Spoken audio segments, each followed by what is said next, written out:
Magandang araw mga idol at mga kababayan. Ito na po ang inilabas na partial and unofficial result ng COMELEC as of May 15, 1:42 PM. Kanina lang po ito mga idol . So walang galawan po yung nasa top 12 na mga kandidato sa pagkasenador. O ito po nangunguna pa rin itong si Senator Bongo na mayroon pong 26,490,710 votes. At pangalawa pa rin itong si Bam Aquino na mayroon pong 20,637,824 votes.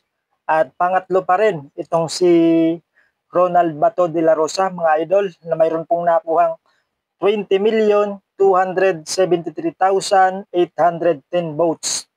At pang-apat pa rin po itong si Erwin Tulfo na mayroon pong 16,815,945 votes.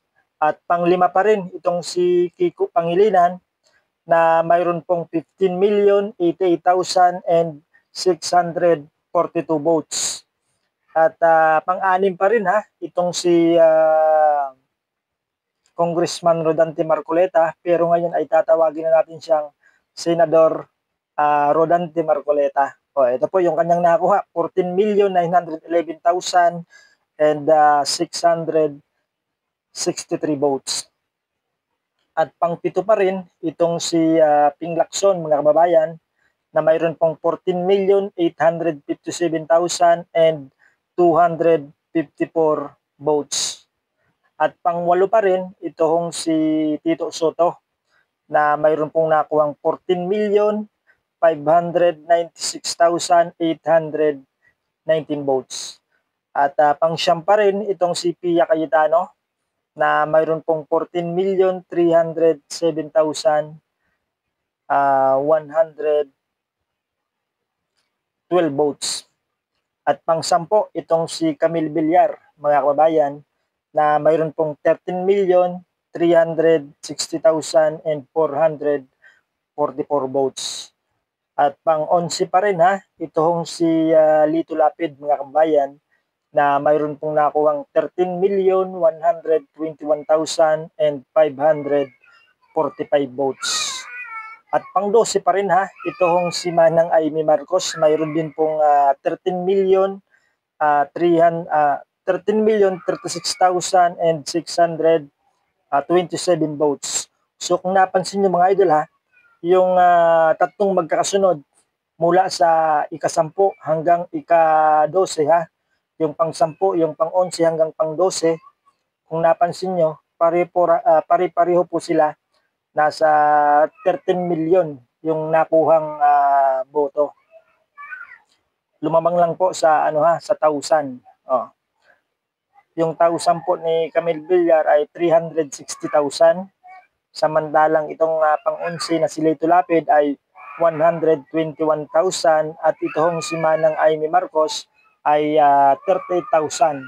So tingnan po natin yung pang-13 kung sino at kung ilang boto yung nakuha nitong pang-13.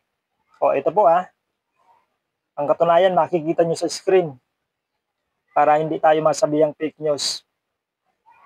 Si Bintol po pang-13, 11,886,979 votes. So kung mapapansin nyo 13,000 yung pang-12 na si Manang Amy Marcos at yung pang-13 si Bintol po 13 million pala si Manang Amy Marcos at itong si Bintol po na pang-13 ay 11 million. So almost 2 million po yung kailangan mahabol nitong si Bintol po dito kay Manang Amy Marcos para siya yung pumalit sa pang-12. Pero napansin nyo dito, total electronic results processed 97.37% na po. So almost 2% na lang mga idol at mga kabayan, mahigit 2% na lang yung hindi po nakakapag-transmit. So mahihirapan na pong makahabol itong si Bintol po, mga kabayan, dito kay Manang Amy Marcos. So ituloy po natin hanggang pang 24 ha. Yung pang 13 si Bintol po, ito po pang 14 si Bong Revilla. O 11,790,196 votes. At yung pang 15 po, itong si Abby Binay na mayroon pong nakuhang 11,570,099 votes. At ang pang 16 po, itong si Binhor Abalos, nasa hanay po ng alyansa ito, 11,354,378 votes. At ang pang-17 po, itong si Jamie Bundok, si Attorney Jamie Bundok na mayroon pong nakuhang 10,357,957 votes. At yung pang-18 po, itong si Pambansang Kamao, si Manny Pacquiao, na mayroon pong nakuhang 10,208,499 votes. At yung pang-19 po, itong si Philip Salvador na mayroon pong nakuhang 9,984,512 votes. At yung pang-20 po, itong si Busita Bonifacio na mayroon pong nakuhang 9,677,520 votes. At yung pang-21 po, itong si Heidi Mendoza, 8,650,975 votes. At yung pang-22, itong si Kuya Will, yung host ng Wawawin, ito po, 8,414,788 votes. At yung pang-23, itong si Attorney Vic Rodriguez na mayroon pong nakuhang 8,244,587 votes. At ito pong pang-24 ay isang attorney din, mga idol at mga kababayan, si Attorney Raul Lambino na mayroon pong nakuhang 8,169,268 votes.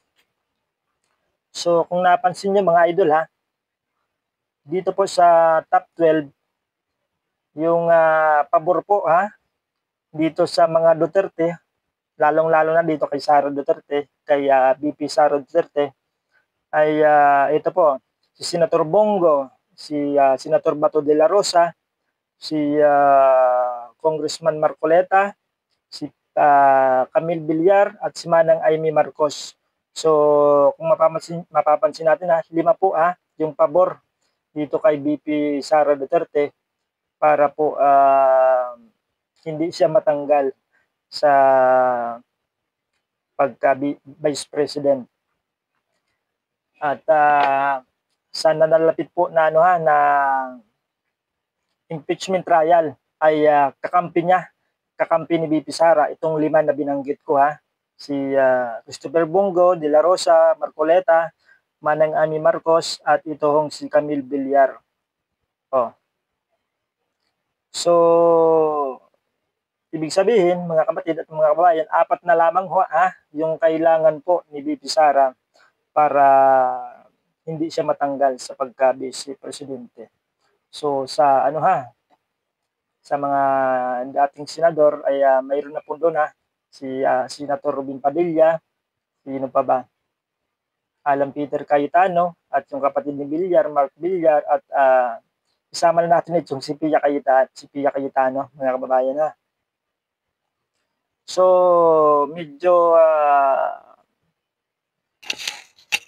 alanganin po, mga idol at mga kababayan, na matanggal yung ating vice presidente. Kaya sa 2028 ay asahan na po natin na yung ating susunod na presidente sa 2028 ay babae na, mga idol at mga kababayan, si VP Sara Duterte ang magiging presidente sa 2028. So yan po muna yung resulta na inihatid namin sa inyo. At abangan nyo po sa mga susunod na oras kung meron pa pong ilalabas ang COMELEC ay agad po namin ipararating sa inyo. So maraming salamat po at ingat po tayong lahat. Bye-bye po.